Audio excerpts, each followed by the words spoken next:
ఇది ప్రజాపాలన కాదు, ప్రజల కోసం పాటుపడే ప్రభుత్వం కాంగ్రెస్ ప్రభుత్వం అంతకన్నా కాదు.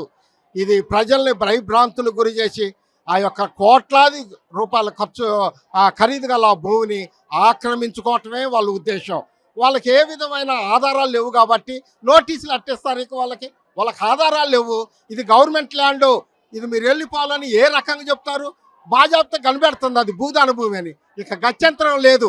వీళ్ళు అన్ని హక్కులు కలిగి ఉన్నారు కాబట్టి వీళ్ళకి దౌర్జన్యంగా నెట్టయితే పోద్దని మరి దౌర్భాగ్యానికి పూనుకున్నారు అధికారులు. 31 ఎకరం కాదు, మొదటి నుంచి చెప్తున్నాం. గవర్నమెంట్ ఎంఆర్ఓ ఆఫీసులో కూడా 62 ఎకరాల 7 కోట్ల భూమి అని రికార్డు ఉంది. ఆ రికార్డు తీసుకోవటానికి చాలా డబ్బులు ఖర్చు పెట్టాల్సి వచ్చింది. వాళ్ళు ఇయ్యరు. ఆ రికార్డు తీసుకున్నాం. భూదాన భూమి నుంచి 62 ఎకరాల భూమి, 62 ఎకరాల 7 కోట్ల భూమి పేదలకు ఇవ్వటం జరిగింది. అందరికీ ప్రొసీడింగ్ లెటర్ ఉన్నాయి. దీంతో మాకు నీళ్లు కరెంట్ ఇవ్వమని హైకోర్టు పోతే హైకోర్టు కూడా మాకు అనుకూలంగా ఆర్డర్ ఇచ్చింది. 6 ఆర్డర్లు ఇచ్చింది సార్. మాకు గవర్నమెంట్కి ఏ ఆధారం లేదు. హైకోర్టు నుంచి ఆధారాలు ఉన్నాయి.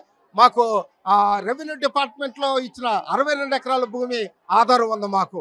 కాబట్టి ప్రభుత్వానికి ఏ ఆధారం లేదు కాబట్టి దీన్ని దౌర్జన్యంగా తీసుకోవటం వాళ్ళు పనిగా పెట్టుకున్నారు. మాట్లాడుతూ ఇది గత ప్రభుత్వ హయాంలోనే ఇదంతా రికార్డ్స్కి సంబంధించిన ఇదంతా ఎంక్వైరీ అదంతా గత ప్రభుత్వ హయాంలోనే జరిగిందని ఈ మాట చెప్పుకోవాలండి. టీఆర్ఎస్ ప్రభుత్వంలో మాకు ఇబ్బందులు ఏం జరగలేదండి. వాళ్ళు ఏంటంటే మా ఇండ్ల జోలికి కూడా రాలే. 30 ఎకరాలలో మేము ఇండ్లు వేసుకున్నాం. 500 కుటుంబాలు ఉన్నాయి. ఆ ఇండ్ల జోలికి రాలేదు. వాళ్ళు ఏంటంటే వెంచర్లలో వేసుకున్న వాళ్ళని వాళ్ళు కూడా ఒక విధంగా ఖాళీ భూమిని ఆక్రమించుకోవాలి చూశారు. కానీ మా ఇండ్ల జోలికి అయితే ఇండ్లు కోల్చలేదు. వాళ్ళు 10 సంవత్సరాలు కూడా మేము హాయిగా ఉన్నామండి. కరెంటు వాడుకున్నాం, నీళ్లు వాడుకున్నాం. కానీ కాంగ్రెస్ ప్రభుత్వం ఎప్పుడైతే అడుగు పెట్టిందో ఎమ్మటే కేసులు పెట్టడం, జనాల మీదకి 200 మంది 300 మంది పోలీసులు రప్పించడం, బయట నుంచి గుండాలు వచ్చి బెదిరించడం, వీటన్నిటిని ఎదుర్కోలేక పేద ప్రజలు అల్లరితల్లడైపోతున్నాండి. కాబట్టి ఈ విషయాన్ని మీడియా వాళ్ళు కూడా మాకు సహకరించాలని ప్రాధాయపడుతున్నాం. చివరిగా అక్కడ 3 మంత్రులు ఉన్నారు. దాదాపు ఆ 3 మంత్రులలో మీరు ఏదైతే జిల్లాకు సంబంధించినటువంటి మంత్రులు కూడా ఉన్నారు. ప్రభుత్వానికి ఒకటే మీకు తెలియజేస్తున్నాను. వాళ్ళు ఎలాగో మా పేదలకు ఇండ్లు ఇదలుచుకోలేదు. వాళ్ళు ఖచ్చితంగా దౌర్జన్యంగా అక్కడ కనపడుతూనే ఉంది. రాష్ట్రం మొత్తం కోడై కోరుతుంది. ఆ భూమిని అన్యాయంగా పేదల దగ్గర నుంచి గుంజుకుంటున్నారు.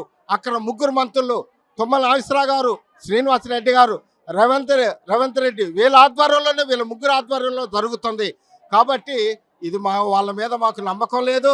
మేమే ఖచ్చితంగా పోరాడి ఎన్ని కేసులు పెట్టినా ఎన్ని ఇబ్బందులైనా పేదవాళ్ళ తరఫున మేము అందరం కూడా పోరాడి సాధించుకుంటామని